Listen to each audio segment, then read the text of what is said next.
Pernah gak sih pas enak-enak lagi nulis, terus di tengah jalan tiba-tiba mikir, kok jelek banget ya?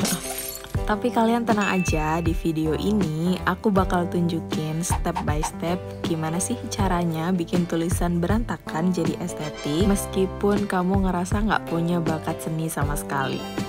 Sekarang kita siapin dulu alatnya ya. Nggak ribet kok, kalian cuma perlu siapin kertas. Kertasnya bisa pakai kertas apa aja, kertas kotak-kotak kayak gini, kertas polos, atau kertas bergaris juga bebas. Terus kenapa aku nggak pakai kertas ini? Ini itu nggak bisa dilipat guys, karena ini tuh binder. Jadi agak ribet kalau mau bikin video pakai ini. Kita pilih aja mana yang paling nyaman. Selanjutnya ini ada brush pen. Nah, buat kalian yang belum tahu, aslinya tuh kita kalau mau bikin lettering atau kaligrafi pakainya kuas. Brush pen ini adalah bentuk kuas yang udah dimodifikasi jadi seperti ballpoint. Tapi ujungnya ini tetap kuas ya. Tapi tenang aja, kalau kalian nggak punya brush pen, kita bisa akalin pakai pulpen. Pulpennya bisa pakai jenis pulpen merek apapun. Kalau sekarang aku pakai dari Joico yang 0,5 mm. Kalau bahkan kalian nggak ada pulpen, kalian bisa pakai pensil atau spidol yang ada di sekitar kalian.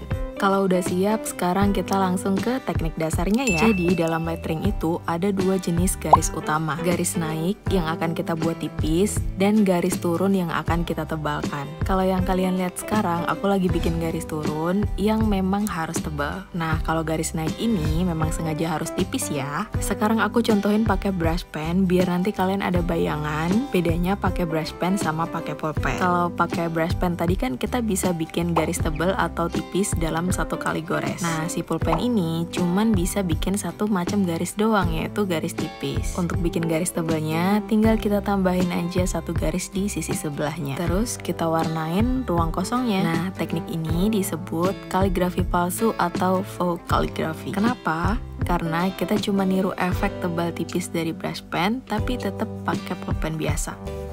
Sampai sini kalian udah lumayan paham atau masih bingung ya? Oke, kita langsung ke praktek aja biar kalian makin paham. Untuk prakteknya kita coba langsung nulis abjad ya. Kalian coba bikin huruf A dulu seperti biasa, lalu kalian ingat-ingat lagi kuncinya. Karena kita cuma pakai pulpen, jadi yang perlu kita perhatikan yaitu garis yang arahnya ke bawah. Setiap garis yang arah bawah kita buat tebal. Kalau masih bingung, kita coba lanjut ke huruf B ya. Buat garis atas turun ke bawah, lalu tarik garis dari ke atas, turun ke bawah, ke atas lagi, stop. Ingat kuncinya, kita tebalkan garis yang ditarik ke bawah.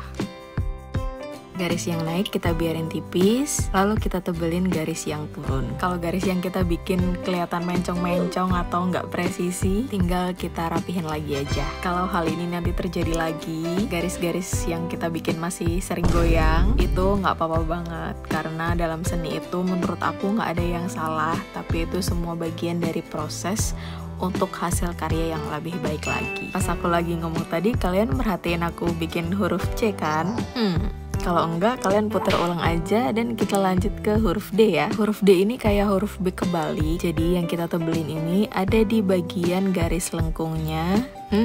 Terjadi lagi garisnya terlalu sempit, tapi nggak apa-apa, tinggal kita tambahin aja di sebelahnya biar presisi kayak huruf-huruf sebelumnya. Lalu garis arah bawah ini juga kita tebelin ya. Untuk huruf E dan seterusnya kalian bisa coba latihan sendiri minimal 5 menit lah sehari untuk melatih kepekaan kalian mana garis yang harusnya tebal dan mana yang harusnya tipis. BTW kalau lihat hasil sekarang mungkin kelihatan lumayan rapi, tapi dulu waktu baru mulai tulisan aku tuh ya lebih mirip cacing ngantuk, garisnya goyang, spacingnya berantakan, dan jujur aja aku juga pernah ngerasa kayak ini bakat orang, bukan bakat aku.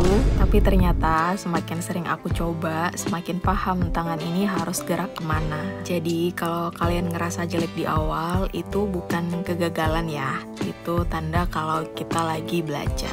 Step selanjutnya tinggal diarsir penuh tiap hurufnya. Jangan langsung ditekan keras, cukup diarsir atau ditimpa perlahan biar hasilnya tetap rapi. Hasilnya bisa kalian lihat sendiri ya. Sekarang huruf-huruf ini udah kelihatan estetik banget, padahal cuma pakai pulpen biasa.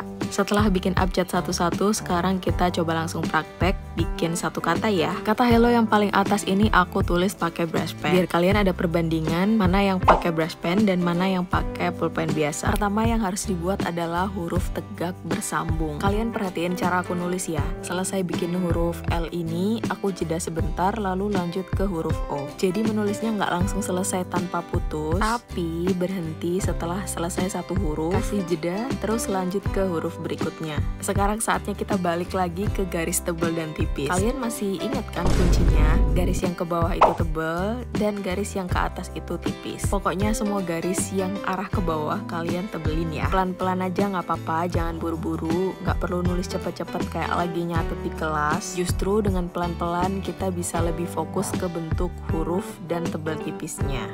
Tapi kak, kalau terlalu pelan tangannya gemeteran.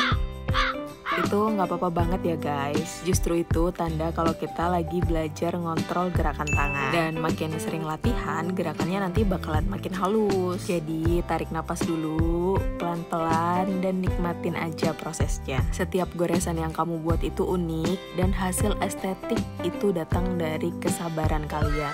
Kesabaran apa? Kesabaran kalian untuk tetap latihan, kesabaran kalian untuk nggak buru-buru, kesabaran buat ngulang gerakan yang sama berkali-kali, dan yang paling penting, kesabaran buat nerima kalau hasil kita belum sempurna tapi tetap mau lanjut latihan. Karena yang bagus itu bukan yang langsung jago, tapi yang nggak berhenti meski pelan.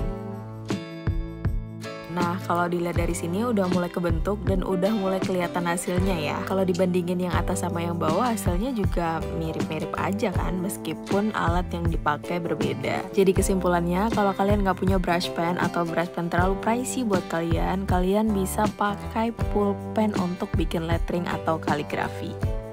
Oke, sampai sini dulu pelajaran hari ini. Terima kasih banyak buat teman-teman yang udah nonton. Jangan lupa subscribe karena aku bakal upload video rutin buat nemenin kamu latihan. Sampai jumpa minggu depan. Bye bye.